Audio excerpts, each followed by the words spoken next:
Con corona. Desde ahora estamos grabando, así que pórtense bien.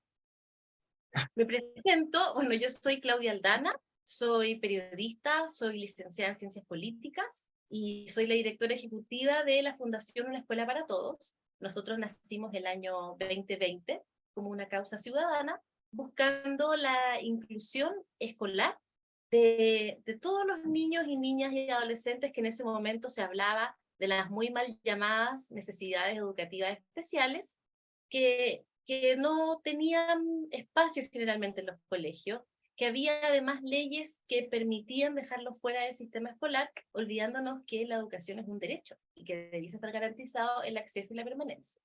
Bueno, y así nacimos como fundación, y en este camino hemos ido encontrando distintos acompañantes. Entre ellos, por supuesto, mi gran amigo Cuto López, que después se los voy a presentar, quien además es parte fundamental de nuestra fundación. Y, y en este caminar y avanzar por un Chile más inclusivo, es que tuvimos la suerte de encontrarnos con Corona. Aquí voy a tener mi momento fan. Yo, yo soy activa en redes sociales y como toda persona que está en redes sociales me gusta buscarle la quinta pata al gato. Y estaba en eso y me encontré con Corona, que tenía una postura muy marcada en temas de inclusión y diversidad. Y, y desconfié y empecé a mirar, ¿por qué están haciendo esto? Y me empecé a dar cuenta de la coherencia que había entre la idea interna y la puesta en marcha y en acción que tenía Corona. Empecé a visitar las tiendas, me empecé a fijar en cómo hablaban en redes sociales y de verdad era súper coherente. Entonces nos acercamos también para conversar y primero que nada para felicitarlos. Ahí me acerqué a Teresa Lamanca, que nos está acompañando desde fuera, quien tuvo la gentileza y la generosidad de abrirnos la puerta para conversar. Empezamos hablando de inclusión y salud mental hace ya más de un año y empezamos también a conocer el trabajo que tiene Corona desde hace muchos años en temas de diversidad e inclusión. Mira, hay una gran línea de tiempo que marca cuándo comienza Corona a trabajar en temas de diversidad e inclusión, y esto parte el año 2017, cuando lanzan la primera modelo trans en el retail. Es la primera modelo trans que participa como modelo de una tienda. En el año 2018, en mayo, fue la primera marca que tuvo un discurso inclusivo con la comunidad LGTBIQQA+. Y así han ido avanzando. En el septiembre del 2018 pusieron lengua de señas en el sitio para todos sus contenidos. En el 2019, en junio, tuvieron la primera política de inclusión y diversidad interna. Luego también comenzaron a trabajar en temas de reciclaje, la moda circular, han ido avanzando. El año 2019 fueron partners de Todo Mejora y Fundación Renaciendo, reconocidas fundaciones también en el mundo de la comunidad de la diversidad sexual. Y los voy a llevar al año 2021, en que es cuando nosotros empezamos a conocer más de cerca el trabajo, y esto para mí es muy destacable lo que hicieron. El año 2021, en julio, crearon las primeras etiquetas que cuelgan en las tiendas de ropa con escritura en braille. Eso es inclusión, es más que decir somos inclusivos, es empezar a hacer actos concretos también para acercarse a todo tipo de diversidad. Luego, en septiembre del 2021, comienza el proyecto en tiendas 100% inclusivas. En noviembre del 2021 es el primer desfile inclusivo de la marca en la Municipalidad de Vitacura, que fue maravilloso. En 2022 siguen los hitos, y en el 2022, en diciembre, hacen su primer desfile inclusivo en Santa Cruz, porque esto es en todo Chile. En agosto lo habían hecho la primera colección Adaptative, en la cual también vamos a conversar de eso en algún momento, pero se los dejo aquí a la pasada.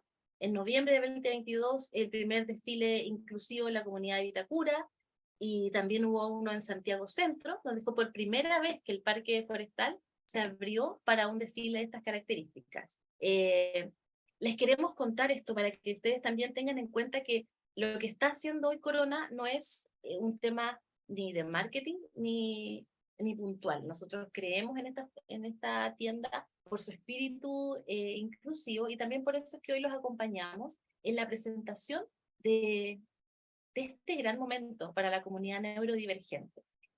Corona tiene tiendas en 55, tiene 55 tiendas en todo Chile, y de forma paulatina van a ir todos sumándose a estas nuevas iniciativas. ¿Cuáles son esas iniciativas? La primera de todo es que van a haber horarios diferenciados que van a ser de bajos estímulos, desde la apertura de la tienda hasta las 11 de la mañana, para quienes son neurodivergentes, somos parte de la comunidad. Yo me considero parte porque soy mamá de una niña con síndrome de Down. Sabemos lo que es, lo complicado que es cuando hay estímulos muy fuertes que molestan, que quieren salir de ahí, y de eso después también nos va a hablar Cuto. Entonces va a haber un horario diferenciado todos los días del año para que las personas neurodivergentes puedan entrar y sentirse a gusto en este lugar. Y además de eso, el proyecto Espacio Seguro, en el cual van a haber sectores dentro de las 55 tiendas que van a permitir también, cuando hay, justo la palabra adecuada es desregulación, Sí, efectivamente, de regulación. y van a poder también ahí, cuando están en una situación de desregulación, van a poder estar en ese momento y van a poder también sentirse cómodos nuevamente. Espacio Seguro no es una guardería, es un lugar para que todas las personas de la comunidad neurodivergente sepan que están en un lugar que los recibe y los comprende. Esto va a ser en todas las tiendas del país, y además no es solamente modificaciones de mobiliario, por así decirlo. También ha habido una capacitación a las personas que trabajan en Corona. Se les ha hablado de neurodiversidad y de neurodivergencia, y estamos todos caminando juntos en este proyecto. También están con capacitaciones de accesibilidad universal, y esas son dos de las noticias que tenemos para hoy. Tenemos entonces los horarios de bajos estímulos. Segunda noticia, espacio seguro. Tercera noticia, la curatoría. Sí, pero el espacio Perdón, seguro es importante decir que es un espacio que va a estar dentro de la tienda así es. durante todo el año. Entonces es una medida aparte del horario preferencial, por así decirlo, de apertura a 11 de Yes. la mañana, que también va a existir. Pero, por ejemplo, si están, que a nosotros nos pasó la visita de tienda de Alameda, está la música muy fuerte al comienzo porque tienen que convocar audiencia. Uno puede entrar, estoy hablando de la tienda de Alameda específicamente, uno puede entrar y a 4 o 5 metros está el ascensor, uno sube al último piso y ahí está el espacio seguro. Entonces, si hay una desregulación al entrar a la tienda, cuando está fuera de horario, como protegido, por así decirlo, uno tiene una forma súper rápida de poder llegar al espacio seguro y evitar o poder controlar la desregulación lo más pronto posible. Así es. Bueno, esta es la aclaración sobre espacio seguro, que también vamos a conversar después cuando Cuto comience su exposición. La tercera noticia, y que nos llena de orgullo, es la curatoría de... Perdón, pero mi perro se emocionó.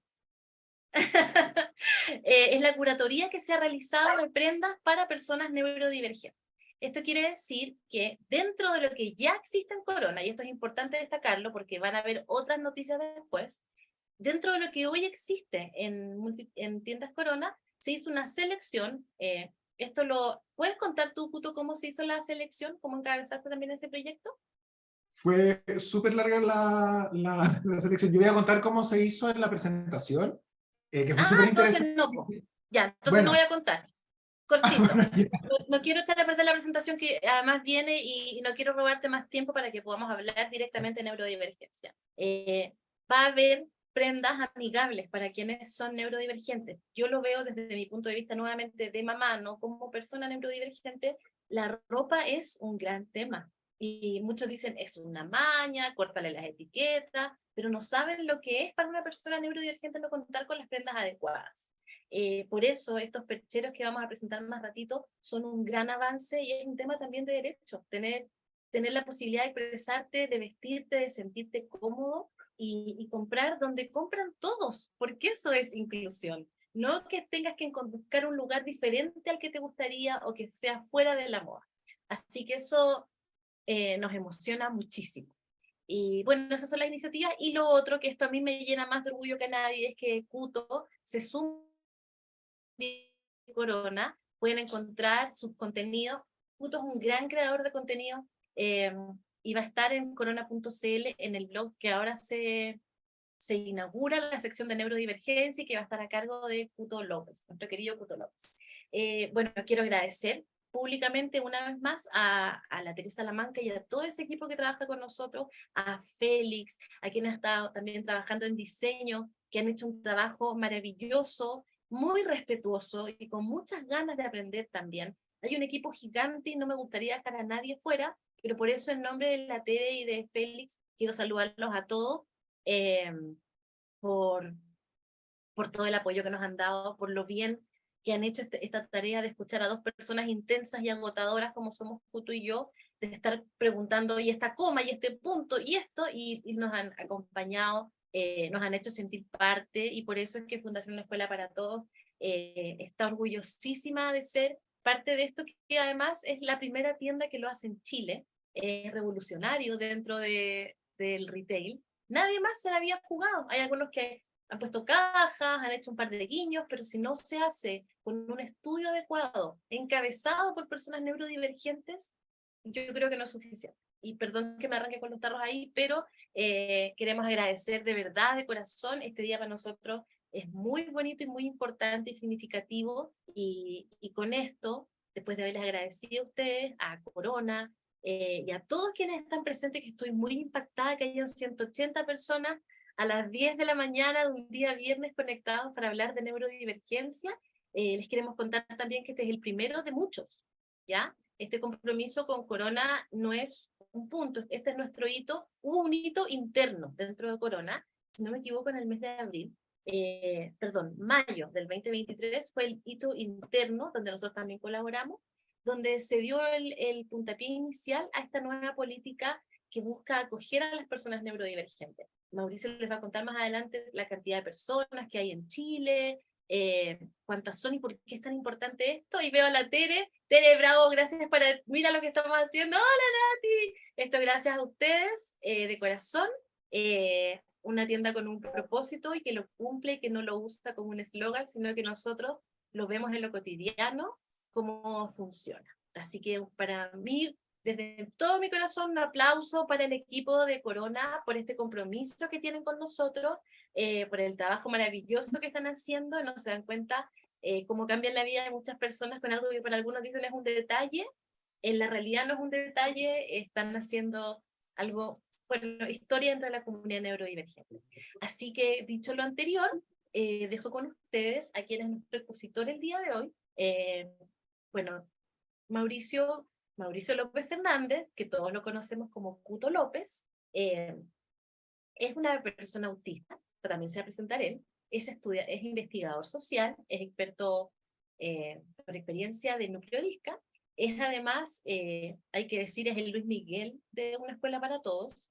Disculpen la referencia antigua, pero tengo casi 48 años.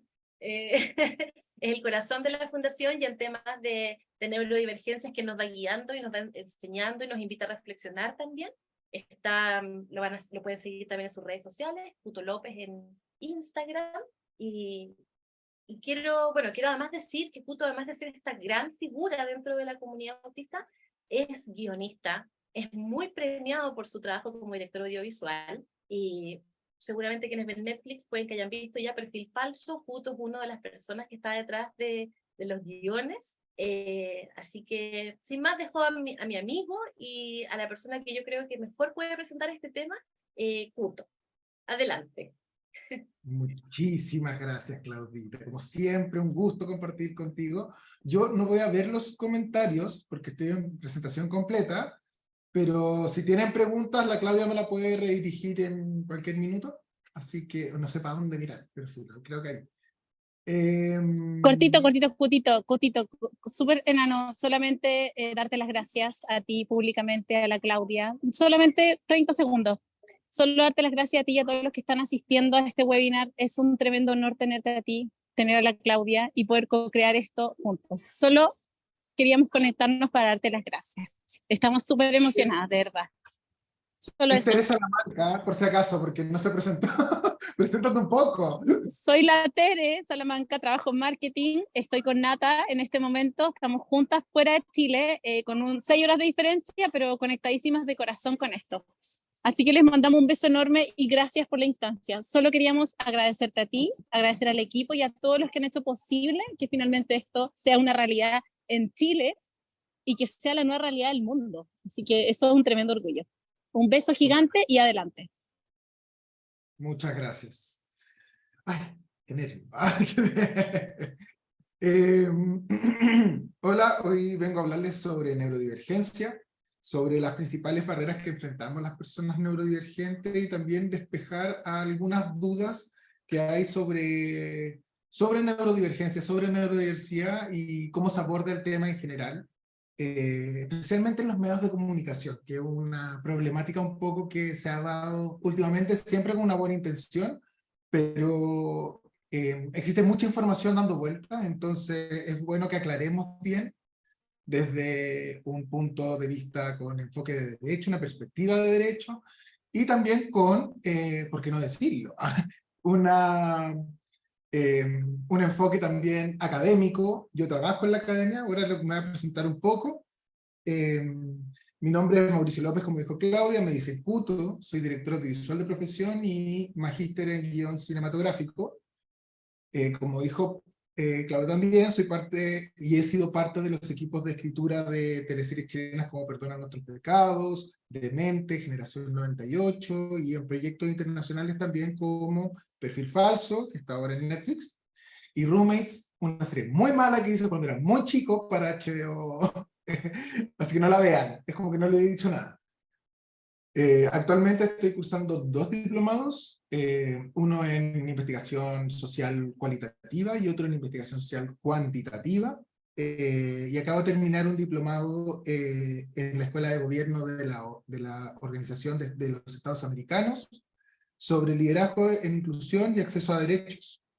Y además trabajo como experto por experiencia, trabajé en Discapaís, una iniciativa de Micare, y ahora estoy trabajando en Núcleo Disca, como experto por experiencia, y también como investigador, donde ya estoy liderando 2 investigaciones como investigador principal.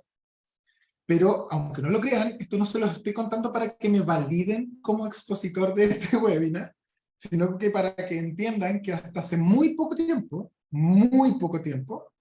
esto era impensado para una persona autista como yo.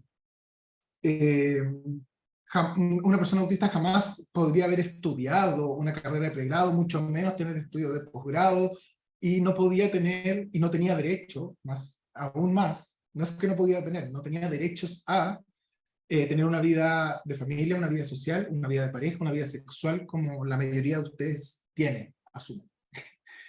Pero incluso hasta hoy nos encontramos con prácticas religiosas, por ejemplo, en busca de curar el autismo, como dice el titular ahí muy bien. El colegio había recomendado realizar liberación espiritual a niños autistas en un momento de desregulación. También nos encontramos con tratamientos que prometen mejorar la conducta disruptiva de las infancias autistas, y fundaciones que recalcan constantemente, fundaciones, padres, cuidadores, que aún siguen, sin mala intención, insisto, recalcando el constante dolor, lo insufrible que es, lo desgastante que es criar infancias autistas. Y lo que pasa es que finalmente todo esto crea una narrativa que es peligrosa porque crea un imaginario del autismo, que se replica en el trato social, como nos tratan a las personas autistas, y también, por desgracia, en las políticas públicas. Entonces, como hablamos del autismo, es fundamental para poder crear un mundo seguro para las personas autistas. Ahora, ya soy yo de chiquitique. Les cuento también que para todas esas personas incrédulas que deben estar en esta sala, que no las juzgo, porque soy un comunicador, hablo, esto no fue siempre así, no fui siempre bueno en el mundo de las palabras. Yo fui una infancia autista no hablante hasta los 7 años. Espera un poco. Se me salió esto. Muy bien. Y si siguiéramos los estándares de qué es lo que... perdón, Claudia, dime. Sí, perdón, voy a hacer un comentario pequeño para quienes nos hacen ver que no están viendo a la intérprete, a la Maca, tienen que anclar a la Maca. Eso quiere decir que junto a al video de Maca. Es más fácil que lo ancle la persona que está grabando, porque así queda la interpretación grabada. Si no lo ancla la persona que está grabando, no queda la interpretación grabada. Tiene que destacar para todos. Esperemos entonces un poco a que Nati creo que está grabando. Ancle a la máquina. Es Miguel que está grabando. Y la persona que está Ya de estoy responsable, de habilitando. host. Un momento. La persona que está de host tiene que poner, ya no sé cómo se llama, anclaje o spotlight o destacar para todos. Un momento. Ahí está.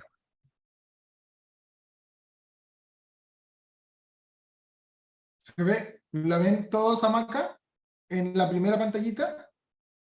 Es que yo te fijé en mi... Pero solo para ti, por eso lo tiene que hacer. Ahí sí, muchachos. Pareciera que ahí me confirman. Ahí sí. Perfecto. sí, ahí sí. Vamos. Destaquen a Kuto, lo mismo también, para que aparezcamos los dos. Ya, Súper, ahí se ven los dos. Ahí se ven. Estupendo. Muchas Muchas gracias gracias. a todos que nos alertaron este lapsus. Ya yo de chiquitito en la pantalla mientras, dando cara. Bueno, como les contaba, yo fui una infancia autista no hablante hasta los 7 años. Yo no tenía lo que se conocía en esa época como intención comunicativa. ¿Qué es la intención comunicativa en esa época? Que era no apuntar, no señalar, no decir lo que quería con alguna parte de mi cuerpo, no solamente con la oralidad. Lo que yo hacía solamente era gemir, pero esa comunicación tan precaria, por así decirlo, yo la llamaría no tradicional, era suficiente para que mi mamá, mi papá, mi hermana, que es la que está ahí en la foto, mi hermana melliza, entendieran perfectamente lo que yo quería y lo que yo necesitaba. Entonces no era necesario quizá para mí desarrollar la oralidad. Esto se puso en duda solamente por el mundo médico y el sistema escolar, que encontraban que mis habilidades comunicativas eran insuficientes, que eran deficitarias, palabras que vamos a hablar más adelante porque están tan mal de usar.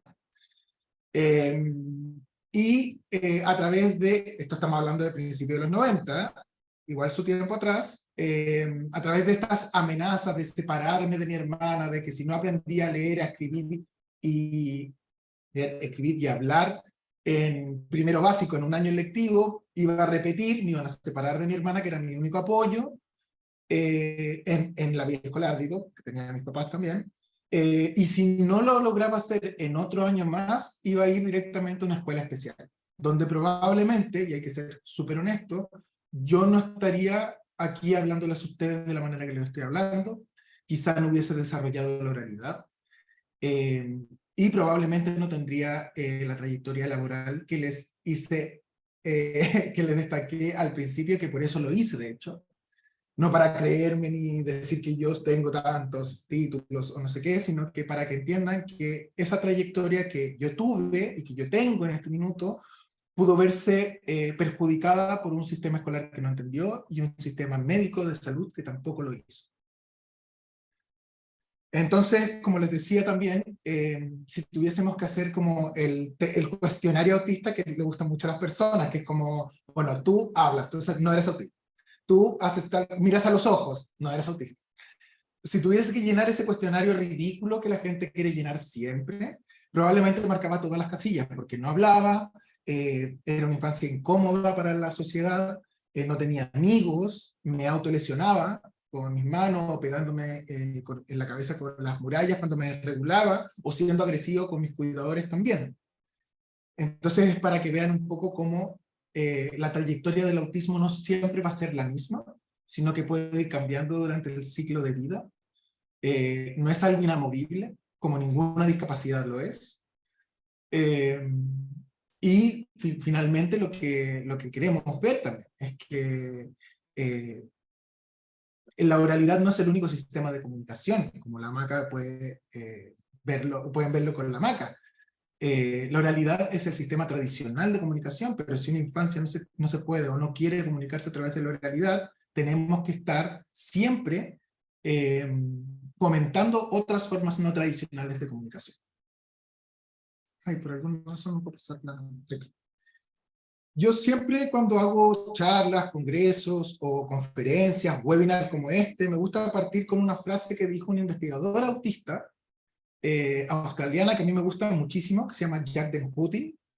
Ahí te la puse difícil, mal. Jacqueline Don Hutton, se llama, pero filo. Y dice así: tal como la biodiversidad ayuda a crear un ambiente físico saludable. Se abrió un micrófono.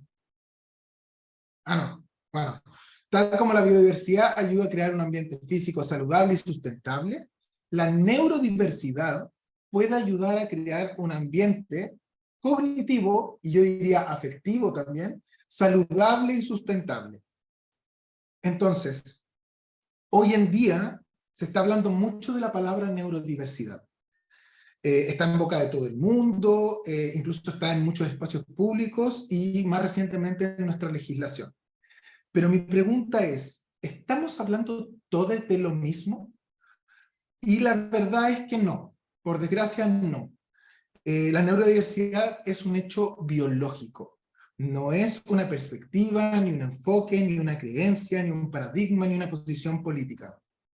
Básicamente, la neurodiversidad son las variaciones infinitas del funcionamiento neurocognitivo dentro de nuestra especie y contempla tanto el desarrollo típico, que vamos a ver qué es, como el desarrollo divergente de la diversidad de cerebros y mentes humanas.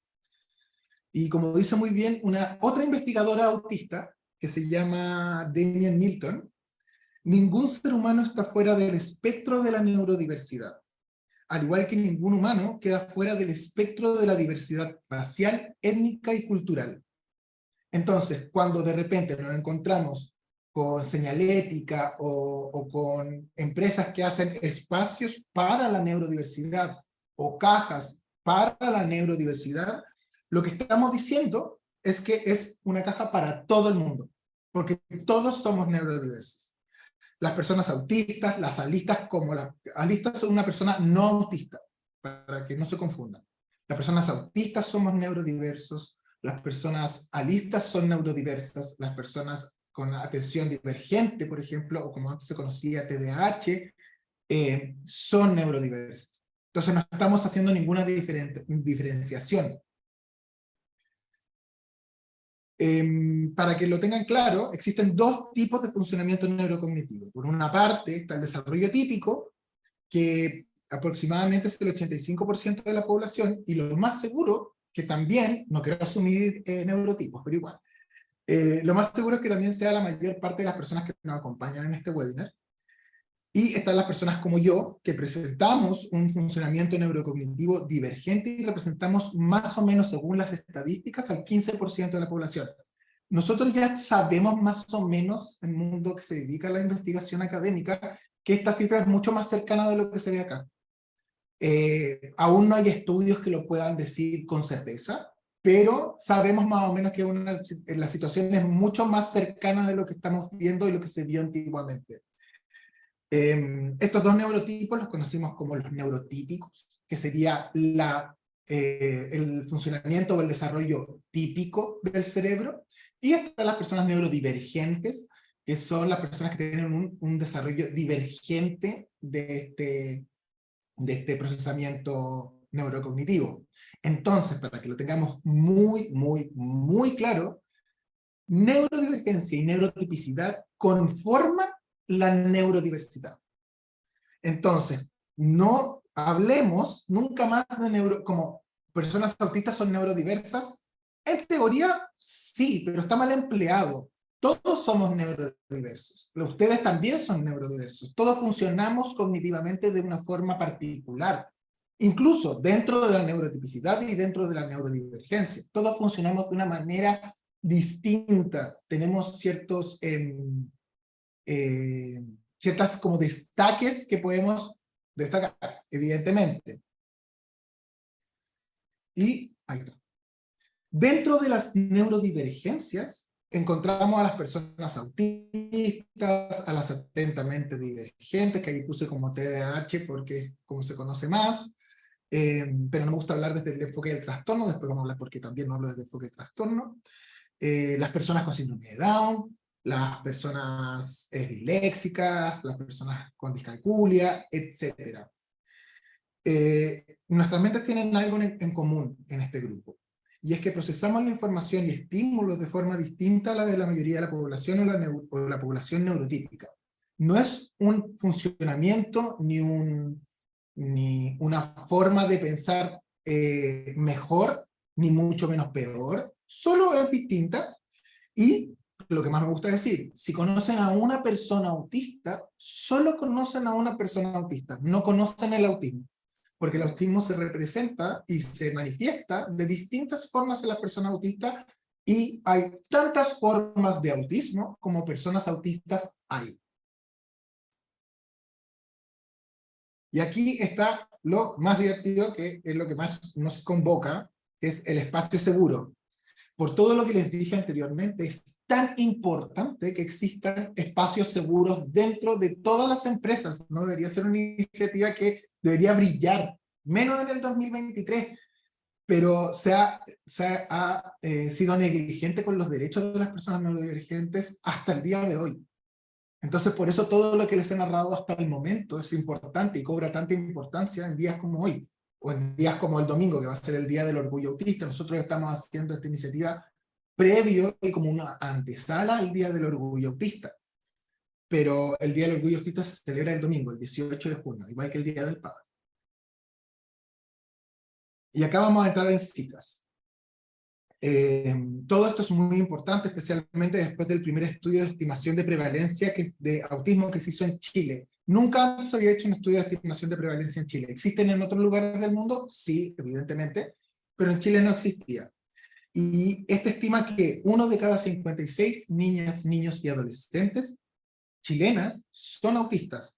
Esto, evidentemente, sin contemplar a personas mayores y adultas mayores, y personas mayores y personas adultas como yo, que evidentemente robustecerían esta cifra y serían mucho más.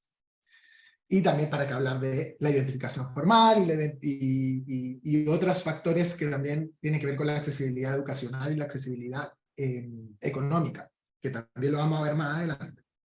Según la OMS, se calcula que 1 de cada 100 niñas, niños y adolescentes son autistas.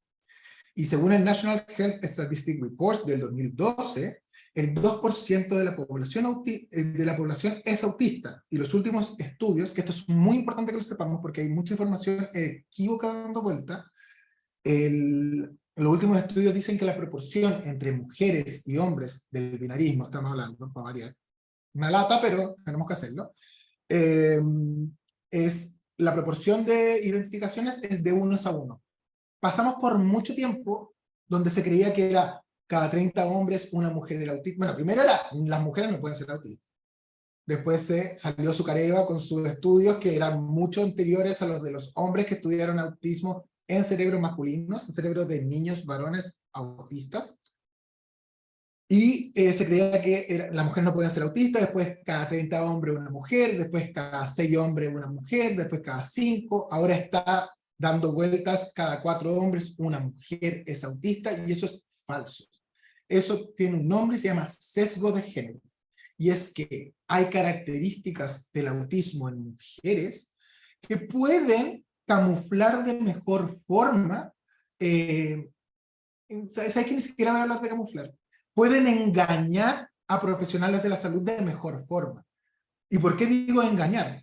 Porque no es un problema de las mujeres autistas o de las disidencias como yo autistas que podemos tener conductas que están más apegadas a la norma a través de, vamos a verlo más adelante, de un proceso mental horroroso que causa mucho dolor, pero no es culpa de nosotros, es culpa de los profesionales de la salud que no están actualizados y que no son capaces de ver más allá de lo que dice el DMC-5, que es la lista que les mencionaba anteriormente, el checklist, es como mira los ojos, o no mira los ojos, habla, es raro socialmente. Yo conozco mujeres y disidencias autistas que son el foco de la fiesta, que están todo el día en el centro, llegan agotadas a la casa después. Ojo, esto tiene un precio. Pero pueden y salvan y saben cómo actuar en situaciones sociales. Ay, me encantó el cansado de la marca. Entonces, quise tomar, por eso quiero como contarles cuando ustedes se deben preguntar, ¿qué es autismo? Entonces? Que me parece una pregunta muy válida después de todo lo que le he dicho. Y quise tomar la definición de la Asesoría Técnica Parlamentaria de la Biblioteca del Congreso Nacional. ¿Y por qué quise tomar esta definición? Porque con esta definición se hizo la ley de autismo que está vigente actualmente en Chile. Y por eso es tan importante que leamos esta definición y veamos qué es lo que se consideró para hacer la ley de autismo. Y dice, el trastorno del espectro autista, TEA, se caracteriza por déficits persistentes en comunicación e interacción social, así como también patrones repetitivos y restringidos de conductas, actividades e intereses. La evidencia científica disponible indica la existencia de múltiples factores, entre ellos los genéticos, que existe una carga genética, y ambientales, que también incide los factores ambientales dentro de esa carga genética, es fenotípica, que hacen más probable que un niño pueda padecer TEA. Si se fijan, yo les destaqué varias palabras y varios conceptos con los cuales yo no estoy de acuerdo, y que hacen que tengamos una imagen, que tengamos actualmente la imagen del autismo que tenemos. Entonces, para entender de mejor forma por qué esta conceptualización está tan errada y es tan dolorosa para las personas autistas, tenemos que entender de dónde nace. El primer logo que ven ahí, de National Autistic Society, nace y partió como un niño llorando al interior de una pieza de puzzle. Súper sombrío, con colores súper oscuros, como ven. Y este logo fue creado por Gerald Gasson en 1963, que era miembro del Comité de la Sociedad Nacional de Autismo en Estados Unidos. Estaba esperando a la máquina de interpretar, perdón. La iconografía de la pieza de puzzle se basa en la pieza faltante, básicamente. Se creía que el autismo era una condición súper complicada de entender, era compleja, entonces por eso la idea del puzzle, pero además hace referencia, porque es solamente una pieza si se fijan, a que dentro del puzzle de la mente, que estaría completo cuando somos neurotípicas, faltaba una pieza en el autismo. Y esa pieza que faltaba era la que había que buscar para curar el autismo. Ese es el gran problema de la pieza de puzzle, porque no podemos seguir usando la pieza de puzzle, porque sigue robusteciendo esta idea de que el autismo es algo malo, es una enfermedad. Entonces, en 1999, la Sociedad de Autismo, la misma de la anterior, de América, toma esta idea, de nuevo de la pieza de Gerald Gasson, y la reinterpreta en el lazo de puzzle, que es el que vemos en la mitad. Todos sabemos cuál es la dinámica de los lazos, ¿no? Los lazos están asociados a las enfermedades, cáncer de mama, y a la muerte también, el lazo negro. Entonces, sigue la misma línea de la ideología de la pieza anterior. Y ojo, spoiler alert, el autismo no se cura, por si acaso. Si no se dieron cuenta, igual se lo voy a decir más adelante, pero el autismo no tiene cura, no tiene tratamiento. No tiene tratamiento medicamentoso, por ejemplo. Porque el autismo, y acá, esto sí que es un spoiler, el autismo no es un trastorno. Y eso es lo que tenemos que entender desde ahora ya, después lo vamos a explicar mejor, pero el autismo no es, nunca ha sido y nunca fue un trastorno. En el 2007, la sociedad, esta es una historia corta de la simbología del autismo, porque hay muchas más, pero estas son las tres principales que quise destacar. En 2017, la Sociedad de Autismo de América decide unirse y aliarse a una organización que en ese tiempo era súper joven, que nació en 2005, que se llama Autism Speaks. Y muy en buena onda, es el demonio de los autistas, básicamente. Después le voy a explicar también por qué.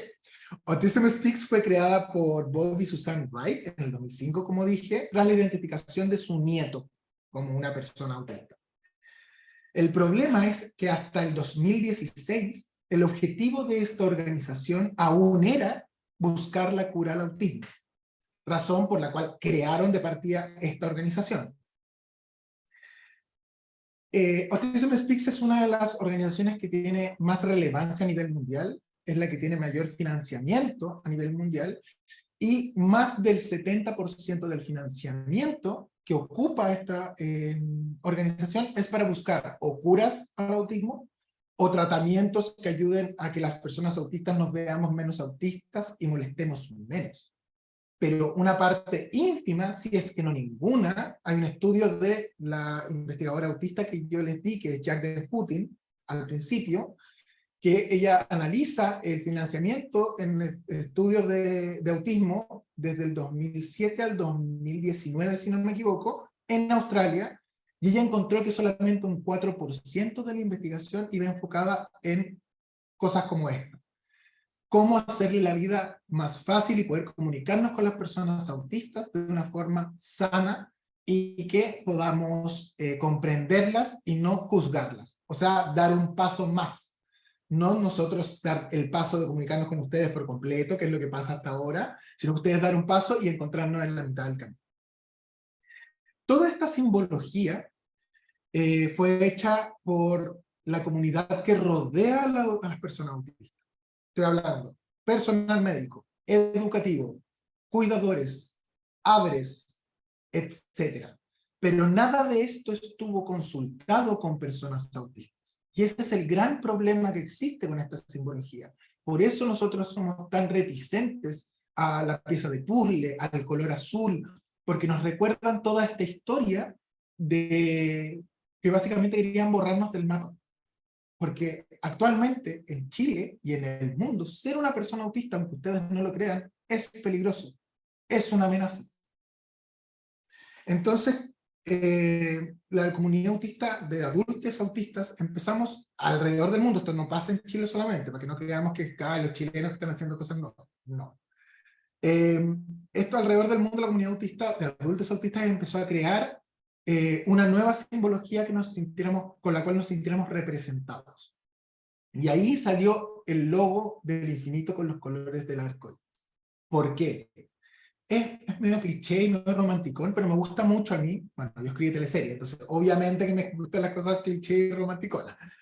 El logo del infinito está completo, no falta nada.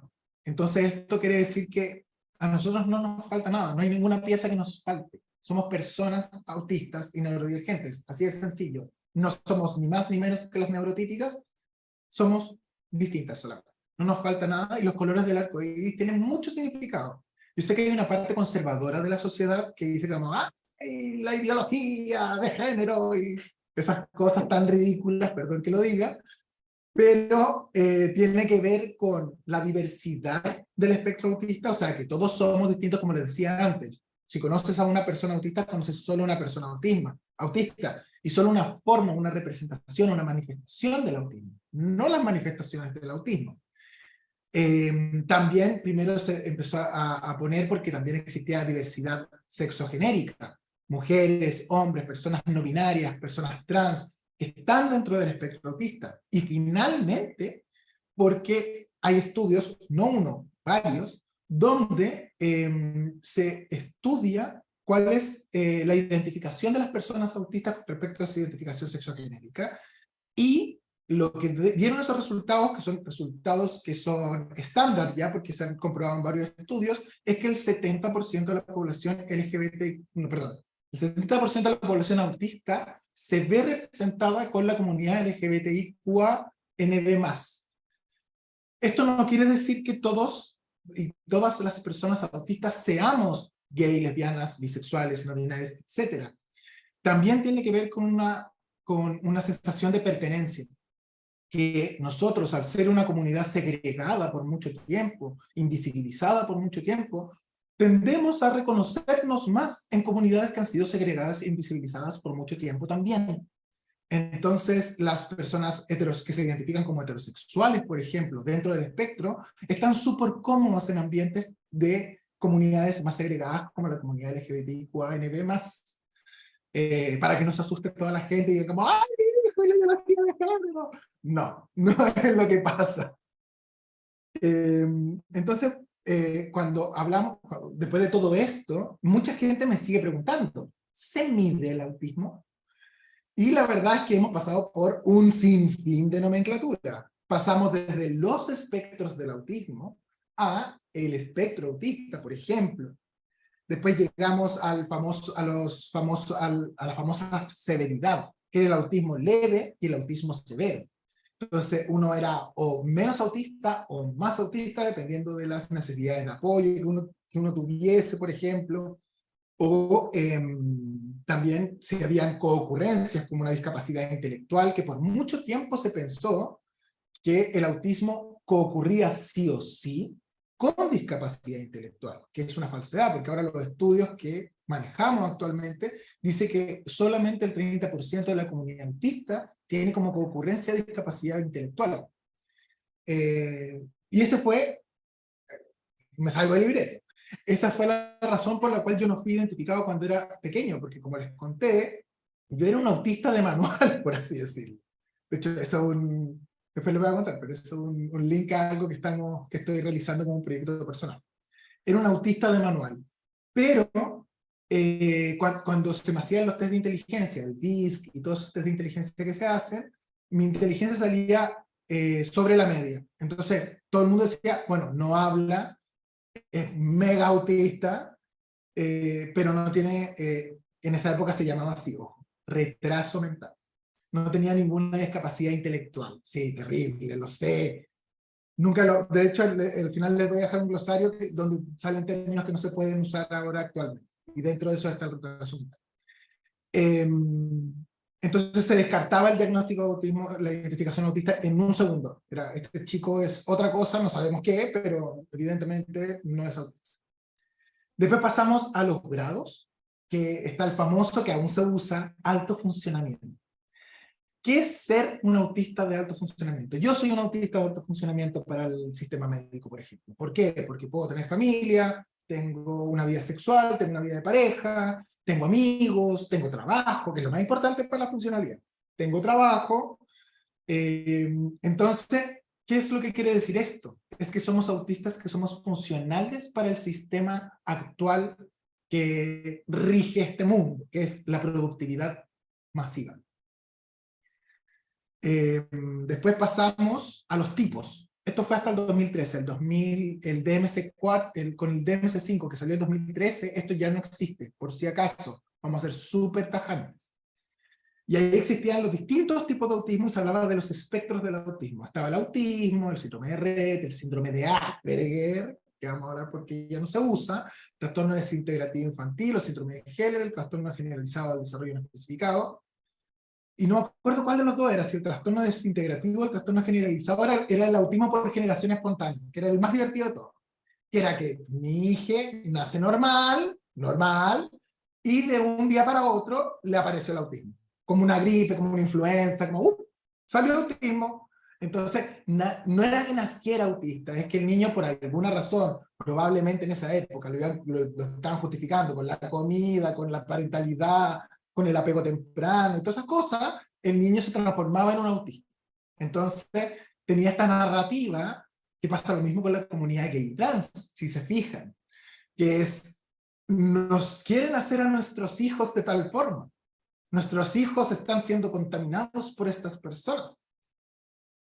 Esta narrativa ha pasado con toda, a lo que voy con esto es que esta narrativa ha pasado con todas las minorías a lo largo de la historia, con las personas con discapacidad, con las minorías de disidencia y diversidad sexogenérica, etc. Es una narrativa que usa un sector de la población para poder hablar de las dinámicas y poder como exculparse de lo que está pasando, que es muy católico. ¿Sí? Entonces, y esto, ojo, que pasa al día de hoy, cuando dicen el autismo es una moda. Entonces, ahora todos son autistas. Es exactamente la misma narrativa. Es una persona empieza a hablar de autismo, entonces todas las demás, por ser especiales, porque yo no sé qué persona en el mundo le gustaría ser autista, como por moda. O sea, yo me encuentro bacán, me encuentro que soy un hombre genial, pero no creo que imponga moda de autismo, precisamente. Pero es la narrativa que se va a formar y que se está formando especialmente en un mundo que está yendo hacia ese canon del conservadurismo, de la negación de derechos, que es súper preocupante. y está pasando con todas las minorías, y no quiero que se queden solamente con las minorías sexogenéricas, sino que también con las minorías como nosotros, que somos personas con discapacidad. El síndrome de Asperger se dejó de usar en el 2013, se identificaba mucho antiguamente por esta misma razón, que era como, no, pero si tu hijo no es autista, es Asperger. Entonces, va a ser genial, va a poder trabajar, va a poder hacer un montón de cosas. Y los doctores, y no digo doctores, los médicos, seamos honestos, los médicos empezaron a identificar a personas como personas Asperger, muchas veces, y acá esto es peligroso, para no incomodar a personas, a cuidadores que eran más conservadores o que pudieran generar algún tipo de discriminación hacia su hijo por la identificación autista. Entonces, para cuidar a las infancias, se usó mucho el término Asperger durante un tiempo y se sigue usando actualmente, que es lo más peligroso. Pero como les conté, el DMC5 lo sacó de la lista de identificaciones, el DMC5, que es lo más médico del mundo. O sea, ni siquiera es como que estoy hablando desde la progresía que le dicen los conservadores, de ser una persona autista. No, salió del DMC5, entonces los médicos tampoco pueden usarlo, que es lo más grave. Y el síndrome de Asperger en particular salió porque también Hans Asperger, que es el creador de esta terminología, fue un colaborador nazi. Que al principio se pensaba que era un salvador de infancias autistas, porque claro, hacía una fila y decía, este puede trabajar, entonces se salva, y estos no pueden trabajar, entonces se van a las cámaras de gas y a morir, básicamente. Pero lo que se descubrió con el tiempo es que los niños que se salvaban de ese proceso de tú sí, tú no, tú sí, tú no, iban a hospitales donde le hacían, experimentaban en ellos tan cruelmente que terminaban muriendo a muy temprana edad. Entonces, básicamente era lo mismo, era como, tú me sirves para experimentar, pero tú no. Entonces tú muérete luego, y tú muérete con el tiempo y bajo mis leyes. Y por eso es tan terrible, y por eso ya no se usa. O sea, nadie puede hablar de Asperger, nadie que tenga un poco de conocimiento de historia puede hablar de Asperger. Y también se creó algo que se llama la supremacía ASPI. Y esta supremacía ASPI es personas autistas que creen que son mejores que las personas autistas porque pueden hacer más cosas. Entonces se crea una división jerárquica que no existe en la vida real. Y termina siendo termina yendo en detrimento del autismo per se. Entonces por eso no lo usamos más, para que quede claro. Soy súper enfático en este punto porque creo que es el más problemático de todos. Y actualmente usamos los niveles para medir el autismo, que son las necesidades de apoyo. Necesidades de apoyo notables, necesidades de apoyo muy notables. El problema con esta nomenclatura aún es que la mayoría se basa en si hablas o no hablas, o cuál es tu... se llama... yo no estoy de acuerdo con el nombre, pero es hablante fidedigno o no fidedigno.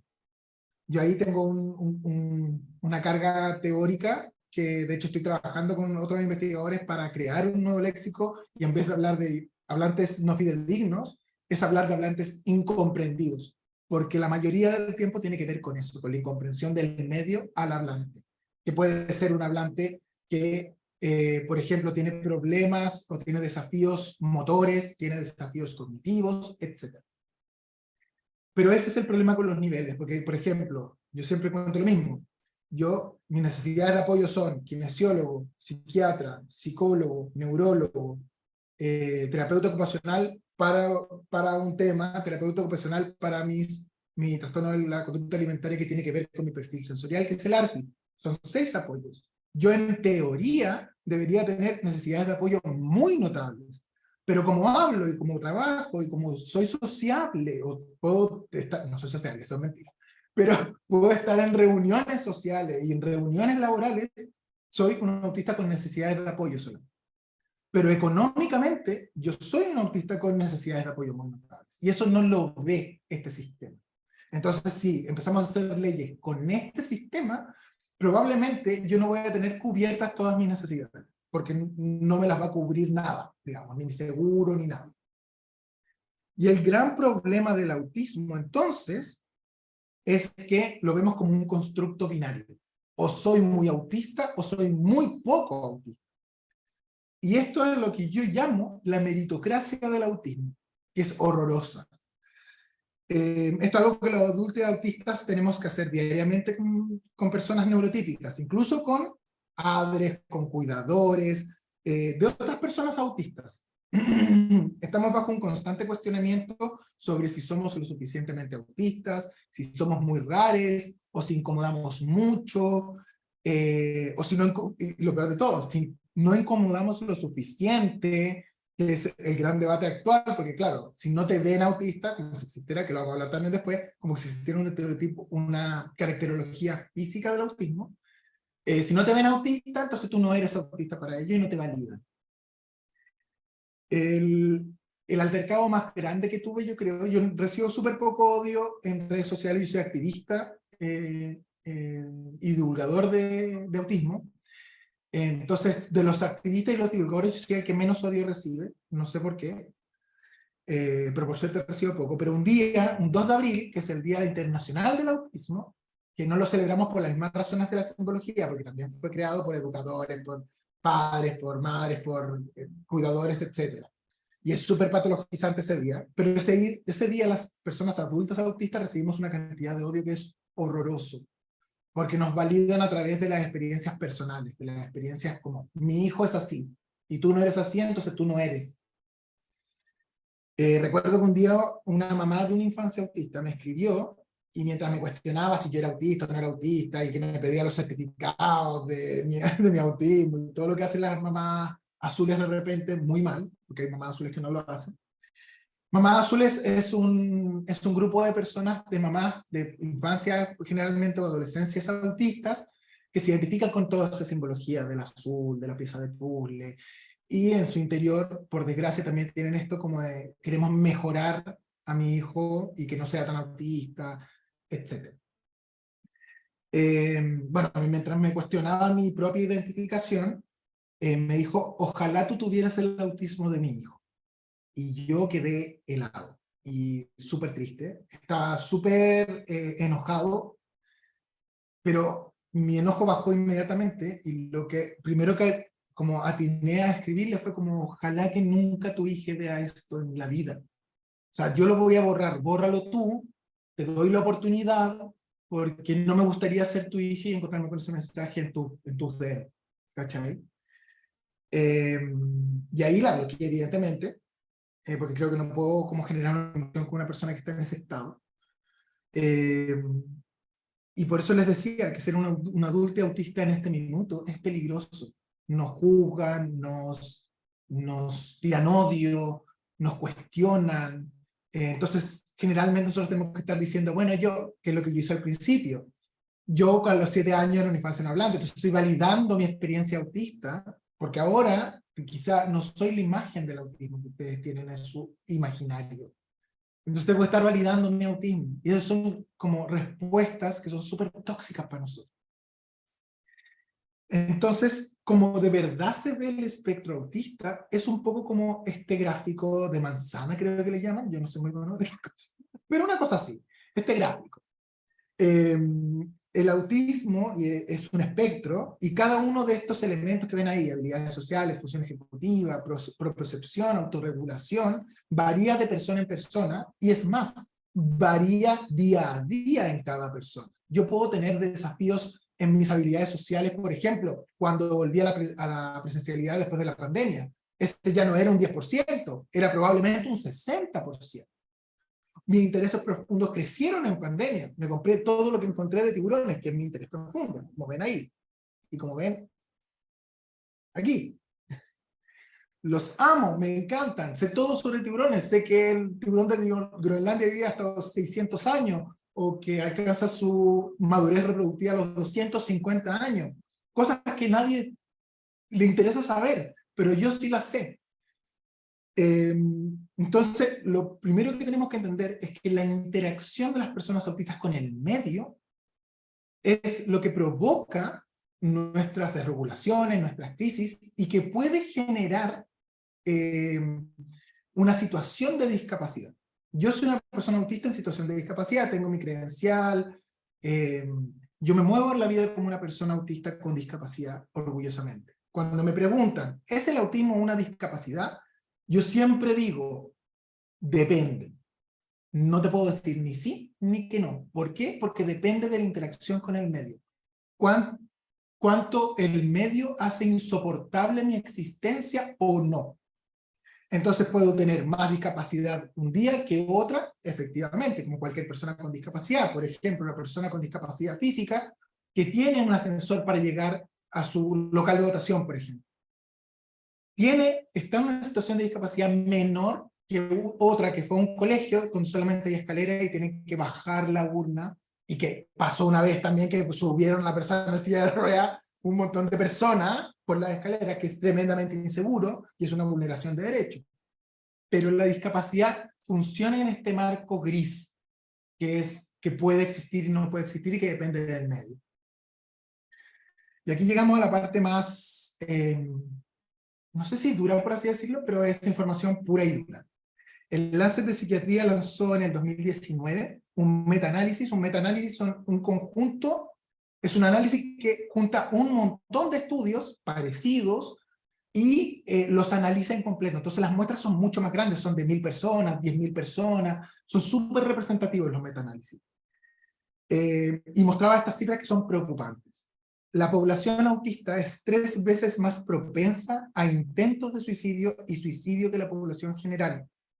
Y más del 90% de las veces, en ambos casos, en intentos de suicidio y suicidio, la identificación autista iba acompañada de al menos una condición de salud mental. Se estima que el promedio de vida de las personas autistas es de 54 años, que es alrededor de 20 años menos que la población general. Pero esto, para que no piensen lo contrario, no es porque suframos de enfermedades o alguna condición propia del autismo, que el autismo genera. Esto es por las barreras, por lo que les contaba anteriormente, por las barreras que experimentamos en la comunicación, en la comprensión de códigos sociales, en las falencias del sistema de salud en atender nuestras necesidades, en la ausencia de políticas públicas que causan exclusión y ostracismo. Por eso las causas de suicidio por eso los casos de suicidio son tan grandes en la población. Hay mucho de desconocimiento, hay mucho de no sentirme parte de ser un extraño en esta vida, y eso provoca las consecuencias que estamos viendo. ¿Y por qué hago este punto en específico? Porque este año salió publicado un estudio que a mí me gustó muchísimo, que yo uso mucho de hecho, que investigó a pacientes enrolados en el sistema de Medicare en Estados Unidos con identificación formal autista, y se comprobó que cuando los usuarios superaban los 65 años de vida, tenían una expectativa similar a la de los globalistas, o sea, a los de los neurotípicos, a ustedes. Y esto comprueba que brindados los apoyos y los ajustes necesarios, las personas autistas no tendríamos diferencias en la expectativa de vida con las personas alistas, con el regular de la población. Y hay algo que es una verdad absoluta, y es que las personas con discapacidad vivimos menos que las personas sin discapacidad. Nos morimos antes, pero la pregunta que yo les dejo abierta es, ¿cuánto de esto es nuestra culpa de las personas con discapacidad? Entonces, cambiar estas cifras que les estoy mostrando y que son tan crueles de ver, depende y es un trabajo en conjunto entre ustedes y nosotros, las personas autistas y las personas con discapacidad. Y aquí llegamos a lo que yo quería hablar desde un comienzo, que es cuál es la representación que existe en el imaginario colectivo de la población a la hora de hablar de autismo, y cuál es su importancia. Si vemos aquí, vemos puros rostros de la ficción del autismo, ninguno interpretado por una persona autista, que es muy importante también. Y vemos, por ejemplo, a personajes que nos encantan, que los amamos, evidentemente. Sean Murphy de The Good Doctor, el Doctor Milagro, que no sé cómo se llama, perdón. Sam Gardner de Atypical. Se me olvidó el nombre de The Big Bang Theory. ¿Qué onda? Sheldon Cooper. Sheldon Cooper de Big Bang Theory. Si ustedes ven ese imaginario masculino del autismo, que es el más predominante que existe, porque hay poca representación de mujeres cis, estoy hablando, en el mundo de la ficción, el imaginario del hombre cis autista es, por desgracia, un hombre delgado, muy inteligente, con muchos desafíos sociales, etc. Si ustedes me ven a mí, si me ven así en este chaleco, yo estoy tatuado entero. soy un hombre que tengo una caja grande, mido 1,84 m, entonces soy grandote. Cuando a mí me ven y cuando voy a presentaciones en vivo sobre autismo, todos me miran como, ya, yo soy el que va a poner el micrófono, básicamente. Soy el que viene como a regular las luces, pero nunca soy el orador. Y eso es una sensación generalizada que me pasa siempre. Entonces, cuando nos encontramos con este imaginario del autismo, también creamos exclusiones. Exclusiones a personas como yo. Y yo no me identifico como un varón, me identifico como una persona dentro de las disidencias. Pero igualmente, yo soy una persona que me veo como una persona cis. Entonces tengo que adecuarme a ese mundo. La inteligencia es súper importante. De repente yo ahora estoy haciendo los diplomados que les conté en investigación cualitativa y cuantitativa. En investigación cuantitativa estoy viendo estadística, cálculo, cosas que no he visto en mi vida. Y de repente me dicen como, bueno, pero eres autista. Obvio que tienes que saberlo porque los autistas son todos buenos en las matemáticas. Y es como, a mí me cuesta sumar. O sea, yo dividir mentalmente no te lo hago. Yo uso una calculadora. Entonces, hay un montón de mitos que están dando vueltas y que también crean expectativas en nosotros y que también crean decepciones en nosotros. Que es que yo no estoy cumpliendo con la expectativa que tiene el mundo de mí, de ser esa persona inteligente, de ser esa persona buena en las matemáticas, de ser esa persona de puros 7, etc. Y eso crea frustraciones que alimentan las condiciones de salud mental que podamos desarrollar o que ya tenemos personas autistas. Y en el mundo de las mujeres, con la representación que se está haciendo actualmente, está pasando exactamente lo mismo, por desgracia. Básicamente son versiones femeninas de Sheldon Cooper, por ejemplo, la abogada Wu es muy parecida a Sheldon Cooper, y la última que está bajito, que es de la película Music, no vean esa película, es terrible, horrorosa, así que yo solamente la puse porque es una de las pocas representaciones de mujeres, y es una mujer con discapacidad intelectual, que era interesante de ver, en general es una autista no hablante. Era una muy buena forma de abordar el tema, pero la película, por desgracia, no hizo justicia.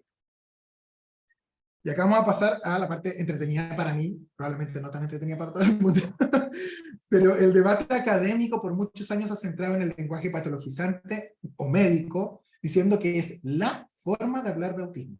Entonces, padecer, trastorno, deficiencias, déficit, patrones restrictivos y restringidos, son palabras que se repiten en la mayoría de las investigaciones sobre autismo y van a ver a destajo. Pero por fortuna, esto está cambiando y cada vez sabemos más personas autistas en espacios académicos. Los investigadores autistas estamos demostrando que se puede hacer estudios de calidad respetando la identidad autista. Y estos 3 que puse aquí son mis estudios favoritos que hablan de esto. Por ejemplo, el primer estudio que está más destacado, que dice Autism Research is in Crisis, habla sobre la crisis de la investigación autista en el mundo académico, que viene desde personas que no son autistas, que son analistas que investigan sobre autismo. ¿Por qué? Porque el estudio que lidera Monique Botta y Eli Cage dice que hay mucho prejuicio por parte de los investigadores, entonces parten de una premisa que ya es falsa sobre sus preguntas de investigación, sobre sus objetivos. Ya es todo falso. Entonces, crea investigación de baja calidad, por una parte. Y los 2 de abajo, vamos a examinar el segundo más adelante, que es evadiendo el lenguaje capacitista. Estas investigadoras hacen sugerencias sobre cómo abordar a sujetos de investigación autista y no verlos como objetos de investigación. Y el que está como más oscurito es una contestación a un estudio que se hizo sobre este nuevo lenguaje del autismo, que es el que uso yo, del enfoque de derecho. De no hablar de déficit, de no hablar de patrones restrictivos, de no hablar de déficit, de deficiencia, de trastorno. Que básicamente lo que hacía el primer estudio era como invalidar toda esa narrativa, y si ven, los autores son muchísimos, son casi todos los investigadores autistas que están dando vueltas en las grandes ligas, digo yo. Y ellos dicen que eso no es cierto, que están súper equivocados. Entonces, y esto lo vamos a hacer más rápido, en el segundo estudio, que era evitar el lenguaje capacitista, se plantean 7 preguntas que se debería hacer cualquier investigador antes de enfrentarse a sujetos de estudio autista, pero yo siento que sirven para cualquier persona que tiene algún tipo de relación con alguna persona autista, porque tiene que ver con empatía. Y si quieren las podemos leer rápidamente, pero dice, ¿usaría este lenguaje si estuviera hablando con una persona autista? O mi lenguaje sugiere que las personas autistas son inherentemente inferiores a las alistas, o afirman que carecen de algo para ser considerados seres humanos. Imagínense lo que estamos hablando. La tercera es, mi lenguaje sugiere que el autismo es algo que pueda arreglarse, curarse, controlarse o evitarse. Mi lenguaje patologiza innecesariamente cuando describo necesidades específicas de apoyo. O mi lenguaje sugiere que la meta de mi investigación, o la meta de mi interacción en este caso sería, es el control conductual y normalización en vez de garantizar la mayor autonomía y agencia razonablemente posible para las personas autistas. Mi lenguaje innecesariamente excluye a las personas autistas sugiriendo que sus características no tienen ninguna relación con las características de las personas neurotípicas. Y estoy usando palabras o frases específicas. Esto es muy importante, especialmente para los comunicadores. Estoy usando palabras o frases específicas con el único motivo de ser tradición de mi campo de trabajo, a pesar de que las personas autistas han expresado en reiteradas ocasiones que ese lenguaje puede ser estigmatizante. Todas estas preguntas, si tú le contestas sí, no deberías estar teniendo relación con personas autistas. No, pero en la investigación y también en la educación y en la salud. Si tú respondes a alguna de estas preguntas que sí, tienes que recuestionarte tus paradigmas. Sí o sí, porque estás tratando a las personas como ciudadanos de segunda clase. Y ni siquiera de segunda, de tercera clase. Entonces, cuando revisitamos la definición del Congreso que se usó para la ley de autismo y vemos las palabras destacadas, ya podemos intuir más o menos qué es lo que está fallando. El autismo se reconoce como un neurotipo de diversidad. Perdón. El autismo no es un trastorno, ya lo hemos hablado, ni tiene tratamiento medicamentoso. Pueden existir trastornos asociados o condiciones de salud mental, como ya vimos en el informe del Lancet. Por supuesto que sí, pero el autismo per se no es un trastorno. Se presentan desafíos que van de la mano con la interacción con el medio y cómo este discapacita activamente a las personas autistas. Pero hablar de déficit es endosar la culpa a las personas autistas y despreocuparse de la labor del Estado y la sociedad en general de encontrar formas de levantar dichas barreras. Entonces, cuando hablamos de déficit, de deficiencia, estamos diciendo esa persona está en deficiencia, esa persona está en deuda, esa persona tiene que encontrar la forma de adecuarse a este mundo, de adecuarse a lo que está funcionando, a la productividad. Y ojo, las barreras pueden ser ambientes bulliciosos y extremadamente iluminados, por ejemplo, que es lo que estamos tratando de hacer con el espacio seguro, por ejemplo.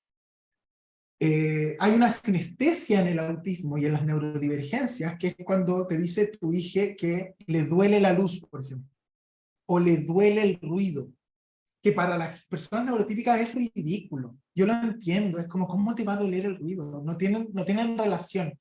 Pero esa sinestesia neurocognitivamente está comprobado que sí existen las neurodivergencias.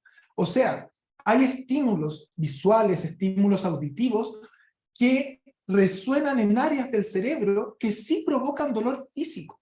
Y esto está estudiadísimo. Entonces, la próxima vez que tu hija, tu sobrina, tu hermana o cualquier persona autista con la que te relaciones te diga, me está doliendo esto, es que le está doliendo realmente. Y no atender a esa petición, a ese pedido de ayuda, es un abuso y crea apegos inseguros. Esa infancia después va a decir, bueno, mi cuidador responde probablemente a mi conducta de apego, pero ¿se está comprometiendo con mi conducta de apego o no se está comprometiendo con mi conducta de apego? O esa conducta de apego es oscilante. Entonces creas, y esto es muy importante para los adultos autistas, ojo, creas a adultos autistas que generalmente tratan de evitar crear problemas, no decir sus necesidades. Entonces cuando tenemos crisis o tenemos desregulaciones son mucho más intensas que una desregulación o una crisis que podría manejarse con alejarse del estímulo o decir, por favor, puedes bajar un poco la luz o bajar un poco el volumen, etc. Con respecto a los patrones repetitivos y restrictivos, no, está haciéndolo mal. De hecho, muchas veces he visto desde TikTok hasta profesionales de la salud. Vino hace poco uno a Chile que era un horror, un espanto, no voy a decir su nombre, pero era argentino. Y vino hace poco. Probablemente la gente que sabe autismo va a saber quién es. Decía que había que, por ejemplo, si un niño está alineando autitos de juguete, había que desordenárselo, porque así le quita el patrón restrictivo y restringido. Eso es lo peor que puede hacer una persona en la vida. Esto es una regulación inmediata e innecesaria. Entonces, como yo los veo, son intereses profundos, pasiones que si se fomentan, pueden terminar en competencias y en talentos que facilitan la vida de una persona autista, incluso en lo social y en lo laboral. O sea, yo te aseguro que si yo me pusiera a estudiar biología en este minuto y investigar sobre los tiburones, sería el mejor biólogo marino del mundo, te lo aseguro. Pero claro, uno tiene que ver cuáles son tus fortalezas, cuáles son tus debilidades. Uno de mis intereses profundos es el autismo y la discapacidad, por eso yo estoy estudiando para ser investigador social.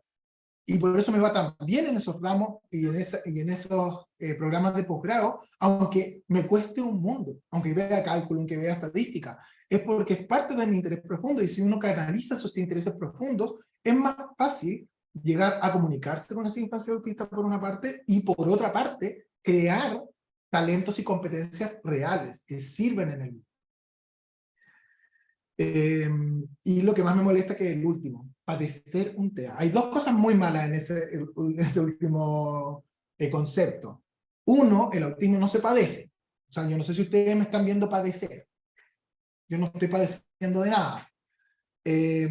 Ahora, el autismo dentro de un mundo que está hecho para personas que se comunican, entienden y procesan la información de forma distinta a la nuestra, puede ser desafiante, pero no por eso va a ser un padecimiento.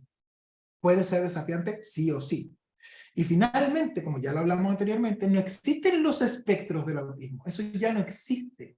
Entonces, no es que puedas padecer un TEA, es que eres autista, simple y sencillo. Entonces, para un congreso del que participé hace un tiempo, me preguntaron, ¿cómo definirías tú autismo? Porque claro, sí, yo siempre estoy criticando todas las definiciones de autismo, entonces, ¿cómo lo definiría yo? Y tras mucha meditación llegué a esta definición, que es personal, ojo, es mía.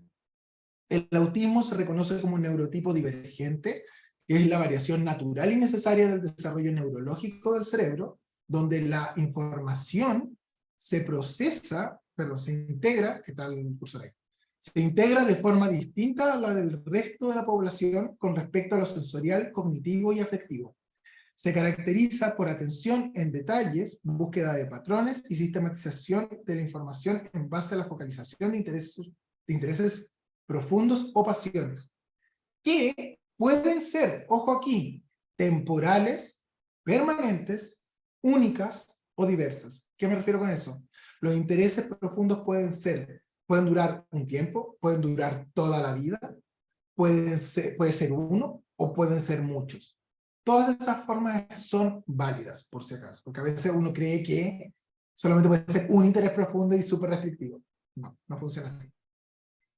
Y acá llegamos a una parte interesante, que tiene que ver con el léxico. Cómo nos identificamos es tremendamente importante, porque no es lo mismo decir, soy TEA, por ejemplo, estoy apuntando a la pantalla, yo sé que no me va a ver, pero sí. Soy un trastorno del espectro autista, o soy SEA, soy una condición del espectro autista. Estamos definiéndonos desde el paradigma médico, de que soy una condición. Yo solo soy una condición, yo solo soy un trastorno. Y eso es muy dañino para las personas autistas. Entonces, en la comunidad de adultos autistas preferimos hablar desde el lenguaje de identidad primero. Es decir, soy autista. Y no desde el lenguaje de persona primero, que sería tengo autismo o persona con autismo. ¿Por qué?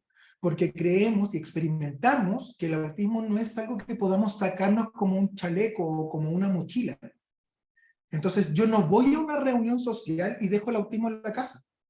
Yo vivo las 24 horas del día, los 7 días de la semana como una persona autista. Y si voy a una reunión social, voy como una persona autista. Tengo que enmascarar, tengo que hacer camuflaje social. que es un proceso súper doloroso para las personas autistas, porque tenemos que fingir, que mucha gente me dice como, ay, pero es la adolescencia, sí es el proceso adaptativo. No es lo mismo. Nosotros tenemos procesos adaptativos también, las personas neurodivergentes. El masking tiene que ver con algo, con una situación de supervivencia, donde tú para poder encajar, porque volvamos a la sinestesia, hay reacciones en el cerebro de una persona autista que no son las mismas que una persona neurotípica. Para mí, ir a una situación social es una cosa de vida o muerte. Encajar ahí es una cosa de vida o muerte. Mi cuerpo reacciona, y aunque suene ilógico, mi cerebro reacciona con esa metodología. Entonces se agota tanto como que si yo estuviese en un accidente de auto y tuviera que salir antes que el auto explote, para que más o menos entiendan cómo funciona el cerebro autista.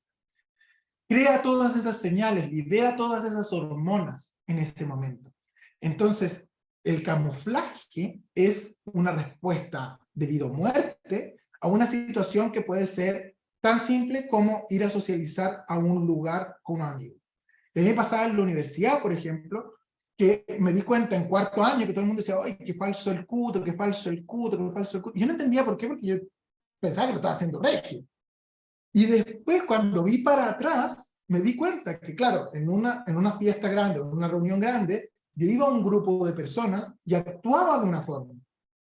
Actuaba de una forma, y estoy hablando para que se den cuenta más o menos cómo es. Yo hablaba de una forma distinta. Mi postura era de una forma distinta. Era más o menos masculino, más o menos femenino. Caminaba de cierta forma. Me reía de cierta forma, respiraba de cierta forma, más, claro, como tenía que tener una voz más grave, probablemente respiraba más tranquilo, cuando estaba más relajado, respiraba más seguido, por así decirlo, y así iba por los distintos grupos en una misma sala. Entonces, claro, para el grupo anterior que me veía conversando con el grupo que estaba conversando actualmente, era otra persona, entonces era obviamente falso, pero mi cerebro se iba adecuando, y después de esas interacciones yo terminaba muerto. O sea, estaba en mi cama, no me movía por 2 días, mi mamá, mis parejas de la época me decían, que eres flojo, levántate, anda a estudiar, y quiero que entiendan, después de una interacción tan fuerte como esa, no es posible hacerlo. Tu cerebro no funciona, está en un estado de... es como que se apaga. Eso es un burnout. Entonces, cuando uno está en estado de burnout, tu cerebro está apagado, no hay forma de reactivarlo, tiene que descansar, tiene que resetearse, por así decirlo. Entonces, si se han fijado, yo no hablo de diagnóstico, hablo de identificación autista. Principalmente por lo que les explicaba anteriormente, pero también porque el proceso de identificación formal o diagnóstico que se le llama, es un proceso carísimo, carísimo, al cual no todas las personas pueden acceder. Y no solamente por un tema económico, también por un tema educacional. Entonces, restringir la identidad de autista a un acto económico, un acto educacional, es discriminación y es segregación. Hay personas que hablan también dentro de los activistas autistas de autodiagnóstico, pero es ver al autismo como un cuestionario donde, les decía, tenemos que marcar la mayor cantidad de ítems, pero tenemos que entender que el autismo se presenta de muchas formas en distintas personas. Y para que lo entiendan de mejor forma, yo me fui al diccionario a buscar que era cómo se define diagnóstico. Y se define como la calificación que da el médico, ojo, calificación que da el médico a la enfermedad según los signos que advierte. Entonces, para el sistema médico, el diagnóstico está súper acertado, digamos. Como ellos quieren ver signos para diagnosticarte de autismo. Pero para cuando una persona se identifique como autista, no es lo mismo. Y lo que más me molesta de esta definición es que el autismo no es una enfermedad que hay que diagnosticar por parte de un médico. Tampoco se necesita del beneplácito de un médico para decir yo soy autista. El proceso de identificación formal termina siendo un privilegio, y ojalá todos tuviéramos acceso a la evaluación de profesionales para reconocer y abordar nuestras necesidades, pero por desgracia no es la realidad de todo el mundo. Y diría, no es la realidad de la mayoría. Mientras que identificación se define como la acción y efecto de identificar o identificarse. Entonces la identificación ya está hablando de una autoidentificación, de reconocerse. Es mucho más profunda que una categoría médica. Es cómo nos vemos, cómo nos percibimos y cómo queremos ser reconocidos. Y por nosotros y por la sociedad en general, digo. El autismo, entonces, para mí, es inalienable a la persona. Determina cada aspecto de mi vida y es como nuestro cerebro decodifica la información. A través de mi Instagram, y acá es lo que hablamos con Claudia sobre el perchero, que dejamos pendiente en la primera parte del live. A través de mi Instagram, mientras preparábamos este proyecto, quise hacer una encuesta sobre cuáles eran los mayores desafíos que presentaban las personas autistas a la hora de ir a comprar vestimenta al retail o a cualquier parte. Interactuaron más de 300 personas, más o menos, creo que fueron muchas más, pero estoy siendo conservador. Interactuaron 300 personas y casi 60 personas autistas dieron su opinión. Y acá están algunas de las respuestas. No las voy a leer, obvio. Pero estos son algunos de los principales desafíos que se encontraron entre las personas que contestaron. Uno, la etiqueta y costuras, cierres y botones también que tengan que ver con el contacto con la piel, por el cambio de temperatura, la textura también de materiales que son más pesados, que son de metal. El segundo fue el tallaje, que tiene que ver con tallas para cuerpos chilenos. Hay muchas personas autistas que necesitan contactos profundos, o sea, tener algo que los apriete más, una vestimenta más apretada, y hay otros como yo que prefieren vestimentas más holgadas y que sean rápidas de poner y sacar. Entonces también tiene que ver con eso el tallaje. Y por último, y lo más importante diría yo, la materialidad, telas y texturas. En cuanto a los desafíos de los diseños de los locales, las principales inquietudes que se levantaron fue la iluminación, la distribución de la tienda en cuanto a lógica y orgánica, la música y probadores accesibles. Que eso estamos viendo también con Corona cómo se va a hacer, porque también la luz que uno usa para los probadores es una luz súper que alumbra, porque necesitáis ver los colores, necesitas ver sin sombras nada, entonces también hay que ver cómo se puede hacer eso, estamos trabajándolo. Todo esto se abordó con posibles soluciones, evidentemente, como protección auditiva provista por la tienda, sistema de comunicación alternativa aumentativa que ayuda a usuarios con desafíos del lenguaje, y lo más importante, espacios seguros. Todo esto lo usamos para diseñar lo que será el primer espacio amigable para neurodivergencias en el retail chileno. Es un gran avance. Y se implementará en las 55, como dijimos, las 55 tiendas de Corona a lo largo de Chile. También, como hablamos con Claudia, curamos un perchero, curamos que se llama feo, de curatoría, por si acaso. Curamos un perchero con ropa que está en stock y que es amigable en texturas para personas neurodivergentes. Este perchero estará dentro de los espacios seguros, junto a una caja preferencial para los usuarios del espacio también. Y así asegurarnos que tanto las personas neurodivergentes como sus familias puedan tener una experiencia tranquila y cuidada a la hora de acudir a las tiendas Corona. También estamos diseñando, y esto es un batacazo que me dio la Tere, que estuvimos hablando con la Tere en los últimos días, también estamos diseñando una colección que atienda las necesidades específicas de la comunidad neurodivergente y que pretendemos tener para principios del próximo año. Así que ten atentos porque para principios del próximo año va a salir una colección, como salió la colección Adaptative, que es para personas con movilidad reducida, usuarios de sillas de ruedas que tienen formas más fáciles de ponerse y sacarse la ropa, especialmente la ropa interior. Lo mismo va a pasar con las personas neurodivergentes. Así que Espacio Seguro va a ser un proyecto que se va a mantener durante todo el año por muchos años. Y acá, para terminar, les dejo un pequeño glosario para empezar a hablar desde un enfoque de derecho y respeto sobre las neurodivergencias y discapacidad. Quería darle las gracias a todos en mi nombre y en nombre de Corona, de la Claudia Aldana y de la Maca Nieto y de todo el mundo también, por estar aquí, por interesarse en esta iniciativa. Creemos firmemente que los valores de una marca son fundamentales para crear un mundo más justo y diverso, pero no por una efeméride en particular, sino que a lo largo del año y de forma permanente, que es lo más importante. Fomentar la diferencia es algo que está alejándose, como decía anteriormente, en un mundo que quiere sobreproducir sin importar a qué costo. Y encontrar marcas con alma y corazón no es fácil. Y que me hayan elegido a mí, una persona autista, para impartir este webinar, y no un médico o profesional de la salud neurotípica, hablando de su experiencia con pacientes autistas y desde el modelo médico, habla de los valores que tiene Corona en su core, en su cuerpo. Así que muchas gracias y quedo atento a cualquier duda que tengan, y recuerden que estamos todos aprendiendo, así que ninguna pregunta está fuera de lugar. Si viene desde el respeto y las ganas de aprender, va a ser más que bien recibida por mí. Ahí están mis redes sociales, mi mail. Que estén muy bien. ¡Bravo, Cuto! ¡Bravo! Oye, primero quiero comentar que hemos estado como 190 personas conectadas, escuchándote, aprendiendo. Durante toda tu exposición en el chat se produjo una interacción muy interesante desde puntos de vista personal, de cómo algunas personas también viven con personas autistas en su entorno, los desafíos, las injusticias, y bueno, y también han llegado muchas preguntas sobre la nueva ley, pero en honor al tiempo, y ya que tenemos muy pronto agendado otro webinar, aprovecho de contarles eso.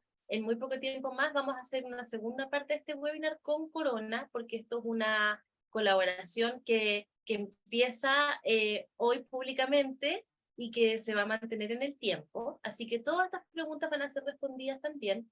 Este video va a quedar en el canal de YouTube de Corona para que puedan compartirlo con quienes lo quieran ver también.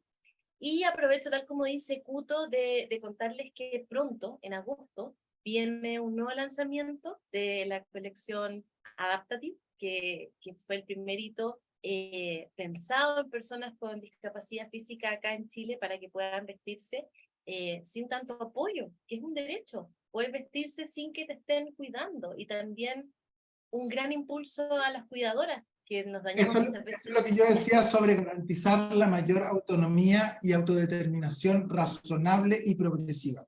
Eso es lo que tenemos que tener siempre. Así que también les vamos a estar contando cosas para Adaptative, y el día de hoy, bueno, como comentaba Cuto, el domingo, perdón, es el Día del Orgullo Autista. Si quieres nos cuentas muy cortito, Cuto, de qué se trata. Sí, perdón, es que la intérprete también se cansa, ojo, por eso tenemos que terminar rápido. Sí, nos vamos ya, nos vamos. El Orgullo Autista es un día que la comunidad autista como levantó desde cuál es el orgullo que tenemos nosotros de ser personas autistas, y no solamente desde la patologización, de la aceptación, de la concienciación, sino de cómo demostrar que somos personas autistas, que estamos yendo y que estamos pudiendo como hacer cosas para nosotros y por nosotros. Con eso, entonces ya les voy a pedir que prendan la cámara y saquémonos una fotito, porque somos muchísimas personas. Recuerden que está siendo grabado esto, pero igual para tener un recuerdo de este hito, que para nosotros como fundación, y sé también que para Corona, por lo que hemos estado conversando, es un día súper importante. Así que les agradecería, bueno, la Maca ha dado la vida hoy acompañándonos, así que también agradecerle por todo lo que ha hecho. Sí, vamos a terminar con tendinitis. Yo tengo aquí un remedio. Así que por favor prendan sus cámaras y alguien a ver si nos puede tomar una foto a la pantalla para que nos veamos. Y saquemos la fotito. ¿Quién va a tomar la foto del equipo de Corona? ¿Alguien? Miguel. Miguel, listo. ¡Foto!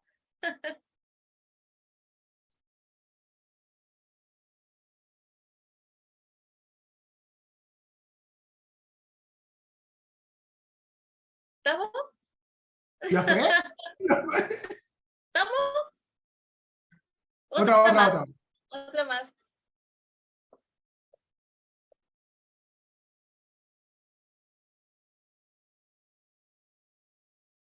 Gracias. Gracias por el apoyo técnico, también a las chicas de alta comunicación, a Londra, que nos ha apoyado para que esto también sea conocido, y tal como leí ahí en el chat, esto requiere más difusión, trabajen con nosotros en difundirlo. La comunidad neurodivergente tiene que presentar estas iniciativas también a quienes conocen, para que puedan también todos tener acceso a conocer esto y nos vayamos educando en conjunto. Así que Por con favor. esto despedimos este primer webinar. Muchas gracias, Teresa Lamanca, donde quiera que estés en este momento. Gracias por esto que has logrado junto a tu equipo, a la Natalia, a la Natalie, bueno, a Félix, ya lo habíamos comentado todo. Muchas gracias por haber estado con nosotros y nos veremos pronto en otro webinar de Escuela para Todos y Corona. Gracias, Cuto, nos vemos. Gracias. Chao, nos Chao, vemos. chao. Cuídense. Chao, gracias.